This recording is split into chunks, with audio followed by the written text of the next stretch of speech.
लेकिन क्या मैं चेला बन सकता हूँ? क्योंकि चेले का सिंपल एक ही मतलब है, द वन हु फॉलोज। तो क्या हम ये तो कर सकते हैं ना कि यीशु मसीह को फॉलो करें? हम किसी और को देख कर कि यार मैं ऐसे नहीं बन सकता, ये तो कितने स्पिरिचुअल हैं, ये तो कितना फास्ट करते हैं, ये तो कितना अच्छा वर्शिप करते हैं। जीसस ने कभी ऐसे किसी को जज नहीं किया। यीशु मसीह ने बस ये बोला है, फॉलो करोगे? बस आप फॉलो करने को तैयार हो क्या? That's all he is asking. आपको क्या लगता है, वो मछुआरा, मछली पकड़ने वाला, एक वो चुंगी लेने वाला, ये सब ऐसे काम धंधे थे जिसको लोग पसंद नहीं करते थे उनसे बात करना। इन लोगों को लेके आया और इन लोगों को कहाँ पहुंचा दिया उसने? तो क्या ये उन लोगों ने अपना आप किया? नहीं, दे जस्ट फॉलोड बस। बाकी यीशु मसीह ने खुद किया। और हमसे भी वो यही एक्सपेक्ट करता है आज की, will you only just follow. मैं बस फॉलो करने के लिए बोल रहा हूँ। और जो फॉलो करता है उसको डिसाइबल कहते हैं।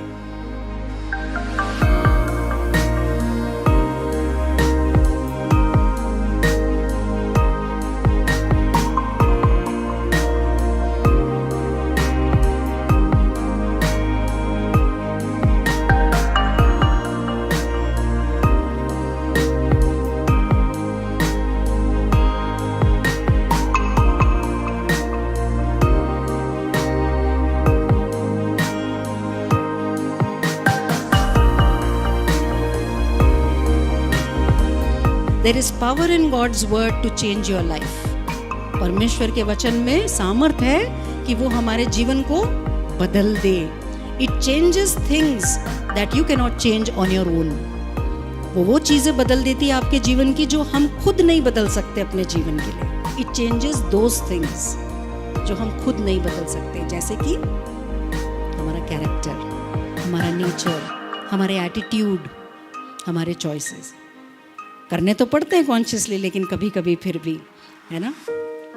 And the best way to gain wisdom is applying God's word to your life. सिर्फ ज्ञान ही काफ़ी नहीं है, इसको अप्लाई करना है। जो हम पढ़ रहे हैं, बहुत सारी चीज़ें निकली होंगी, इसको अप्लाई करेंगे तभी हम बुद्धिमान बनेंगे।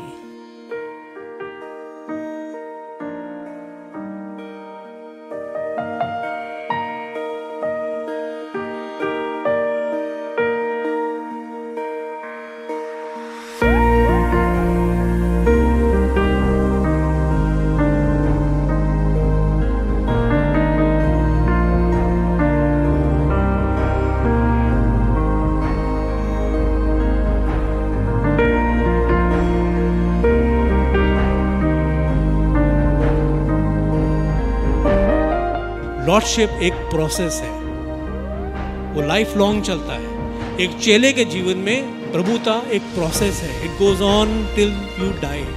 Every day it's a process. लेकिन हम कल के खाने पे तो जिंदा नहीं रह सकते ना, इसलिए प्रभु को उद्धारकर्ता के रूप में ग्रहण करना एक बार प्रार्थना, लेकिन लॉर्डशिप की प्रार्थना हर रोज हर रोज। अगर प्रभु यीशु मसीह के हाथ में अपने जीवन को सौंप दिया है ना, तो बस सौंप दिया है। फिर प्रभु अगर जीवन में थोड़ा तूफान लेके भी आ जाए ना, कोई बात नहीं, डजंट मैटर, लेकिन वो हमारी नैया पार लगाएगा।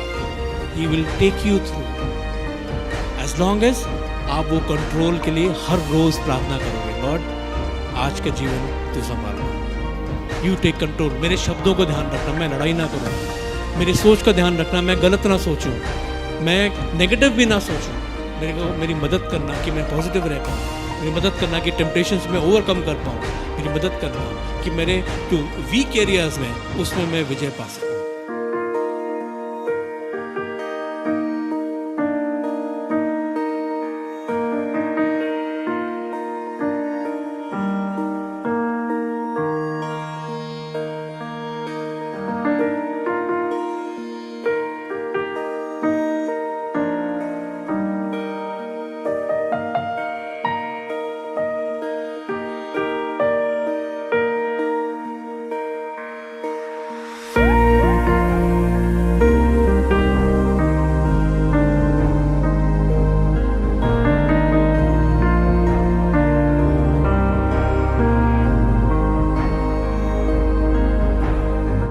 उन्नति एक बहुत अच्छा कैंप लगा मेरे को इस बारी। बाकी जो कैंप थे उसमें थोड़ी मस्ती ज़्यादा थी, इसमें थोड़ी कम है, बट इसमें खुदा उनके बारे में ज़्यादा सीखने को मिला। और जो भी सेशन थे, सेशन से मेरे को बहुत मदद मिली अपनी लाइफ पे रिफ्लेक्ट करा कि मैं किस किस इस जगह पे लैक करता हूँ और कहाँ कहाँ अपने आप को नहीं रख पाता उस जगह। जैसे कि अकाउंटेबिलिटी क्या होती है, फ्रेंडशिप क्या होती है, फेलोशिप क्या होती है, और लाइफ में सबसे बड़ी बात है हमारे लाइफ में पर्पस क्या है, और क्या वो जो हमारा पर्पस हमने सेट किया है क्या वो गॉड के प्लान को फुलफ़िल करता है कि नहीं करता। या मैंने बस एक प्रेयर किया था प्रभु से कि whatever you want from me you just teach me over here and I will accept however it is. And God has spoken to me in this 2-3 days that what really my purpose for life is and how I really have to live for him. And even after knowing my purpose I'm not following it, but then once I knew the word, so as it was told to me, and I was really touched by it. I had no words to, actually I had no words, but then it was really like a slap given to me on my face. What I loved most about this camp was the music, the way they worship. The team has really worked hard, has really put efforts into it. I could literally feel the presence of Holy Spirit in their songs. And every arrangement, the facilities they provided were amazing. I think specifically the part about witnessing, because नया हो और born Christian हो, everyone has the same problem about how to go about talking to your friends or people you want to bring to Christ. And certainly you can't be rash, but in the steps of getting to know those people and then getting to a point where they're comfortable talking about it without outright rejection, that is something we all need to practice. So that session was good.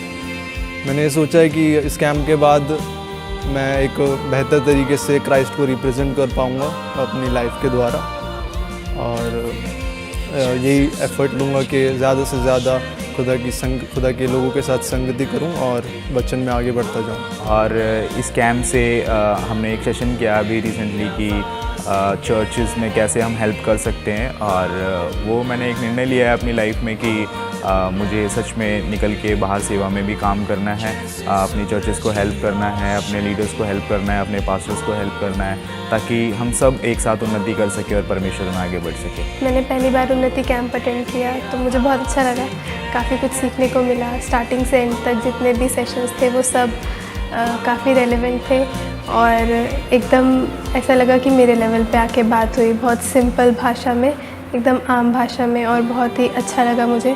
थोड़ी unsurety होती थी initially कि स्वर्ग हम जाएंगे या नहीं, लेकिन वो डाउट इस कैंप के द्वारा फाइनली क्लियर हो गया। मतलब हम खुद ही, मैंने हर चीज़ को कॉम्प्लेक्स बना रखा था, तो वो चीज़ पहली बार मतलब पहले सेशन में यही क्लियर हो गया कि इतना कॉम्प्लेक्स है नहीं जितना बना रखा है। सैल्वेशन इज़ फ्री, तो वो चीज़ बिल्कुल जितनी क्लियरली लिखी हुई है उतनी क्लियरली मुझे समझ आई। और परमेश्वर के साथ पर्सनल टाइम स्पेंड करना बहुत ज़्यादा ज़रूरी है, और उसको क्वालिटी और क्वांटिटी दोनों पे फ़र्क पड़ता है। हम वो वाला कोट से बच नहीं सकते कि quality matters not quantity, but ऐसा नहीं है, दोनों चीज़ें मैटर करती हैं। जिसने बनाया है उसको टाइम देना ज़रूरी है।